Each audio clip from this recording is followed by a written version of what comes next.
Français parlent aux Français.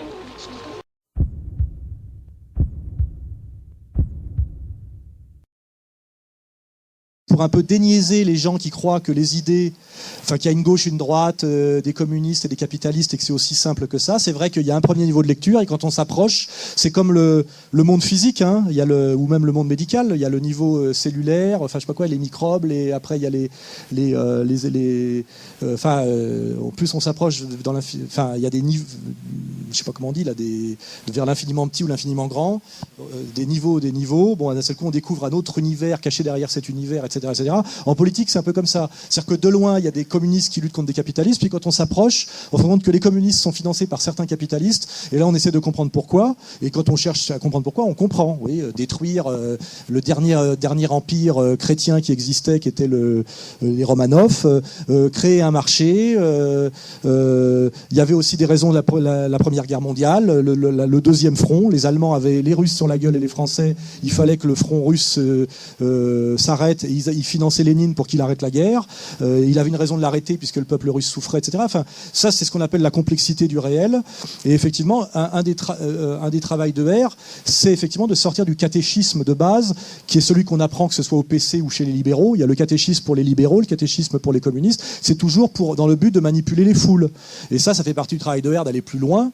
Mais là, c'est pas le sujet de la discussion maintenant, mais c'est que si toi, tu veux préparer une conférence intelligente sur les dessous de la révolution bolchevique, on connaît, il y a des gens ici qui connaissent ces dessous-là, mais il y a des gens qui les connaissent pas, notamment des gentils garçons qui pensent que le communiste, il suffit de lire des textes de Marx et puis des textes de Lénine et puis que tout est dit. C'est beaucoup plus compliqué que ça, effectivement, de découvrir que Lénine était un agent allemand, etc. Il avait peut-être même raison de l'être, d'ailleurs, parce qu'on s'appuie sur des forces, etc. Mais qu'effectivement, les banquiers de Wall Street finançaient la révolution bolchevique, que ça va même beaucoup plus loin, puisqu'il y a encore les gens qui ont monté Bretton Woods, le FMI et la Banque mondiale ont été condamnés comme agents soviétiques aux États-Unis, il faut le savoir. C'est-à-dire qu'ils étaient les bras droits du président Roosevelt puis Eisenhower, et ils se retrouvent condamnés pour espionnage pour les Russes. C'est-à-dire qu'à un moment donné, il y a des collusions totales entre l'URSS et l'Amérique sur certains montages mondialistes qui sont encore présents aujourd'hui. Ça, c'est bon, on s'éloigne du sujet, mais ça fait partie des... si ER peut produire comment dirais-je, de l'analyse historique là-dessus et amener des documents, c'est très utile. Moi, je connais bien ces sujets-là, mais si toi, tu veux un jour préparer une conférence là-dessus, libre à toi. Oui, non, mais ça, c'est un peu... c'est un Himalaya de la philosophie, le marxisme, donc on ne va pas en parler maintenant. Mais le marxisme, déjà, il faut lire le Capital pour savoir ce que c'est que le marxisme. Moi, j'ai mis 20 ans à lire les œuvres complètes de Marx, donc déjà, il faut quand même que les gens admettent, c'est comme il dit, il faudrait que je relise Proust. Pour relire Proust, il faut l'avoir déjà lu une fois. Il faut quand même que les gens admettent, surtout quand ils ont 20 ans, parce que moi, j'ai 52 ans, je lis 4 heures par jour. Donc déjà, je suis sûr que 99% des gens qui sont ici n'ont pas lu le 10e de ce que j'ai lu. Et pourtant, j'ai pas lu le 10e de ce qu'il faudrait que j'ai lu. Et il y a le problème de la vie, c'est qu'il faudrait normalement tout lire. Personne ne peut tout lire. Donc voilà. Donc la question sur le marxisme, on est très au-delà de ce jeu de questions-réponses.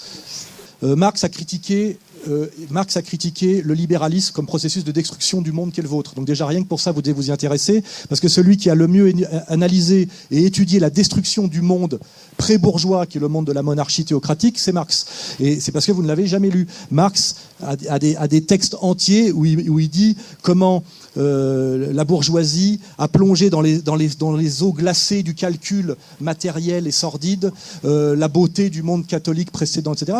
Vous me démontrez là, ce que je savais d'ailleurs, vous n'avez jamais lu Marx. Marx est sans doute le mec le plus performant pour expliquer ce que c'est que la laideur bourgeoise, et c'est la laideur bourgeoise qui a détruit le catholicisme et la monarchie théocratique. N'importe quel mec de l'Action française cultivée, c'est ça, au moins, voilà, à minima. Et c'est d'autant plus intéressant de s'intéresser à Marx aujourd'hui, c'est qu'il n'y a plus d'enjeu politique, puisque le communisme réel, le socialisme est mort.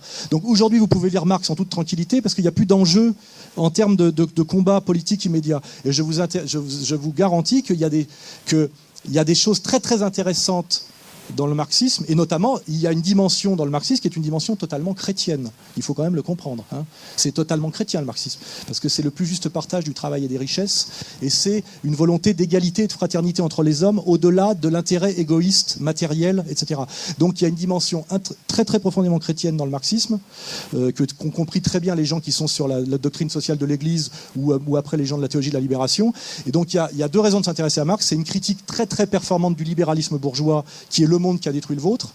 Et deuxièmement, l'espoir d'un monde de réconciliation fraternelle généreux, basé sur le don et la fraternité collective, qui est totalement chrétien dans son espoir. Après, tout le reste, on peut le critiquer ensemble, c'est ce qui s'est passé historiquement, mais ça, c'est un vrai sujet. On va arrêter là cette discussion, parce que on déborde, mais c'est un vrai sujet intéressant à ER, c'est que s'il y a des cathos tradis, des gens qui ont lu Marx comme moi, etc., on peut, à un moment donné, échapper au piège de l'ennemi qui a été de nous monter les uns contre les autres pour dire finalement, moi j'aime Marx pour les mêmes raisons que vous aimez Jésus-Christ. Voilà. Et ça, vous ne le savez pas, mais en fait, c'est démontrable assez facilement. Parce qu'il y a derrière le même projet de fraternité humaine basé sur le don et la générosité, et ça s'oppose au même monde sordide de l'intérêt égoïste, matériel et marchand, qui est notre ennemi à tous. Et ce monde-là a été critiqué par Jésus-Christ et par Karl Marx, même s'il n'y a pas que ça dans Karl Marx, et pas que ça dans Jésus-Christ d'ailleurs. Voilà. Bon, je veux arrêter là la discussion, mais c'est effectivement un jour monter une conférence et un débat très intéressant sur Marx,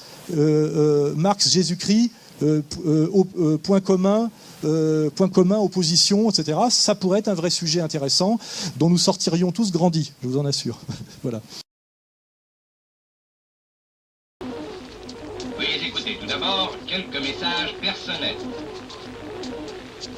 Gabriel garde l'anonyme. Le manchot la serre dans ses bras. Nous disons, le manchot la serre dans ses bras 2 fois. Le fantôme n'est pas bavard.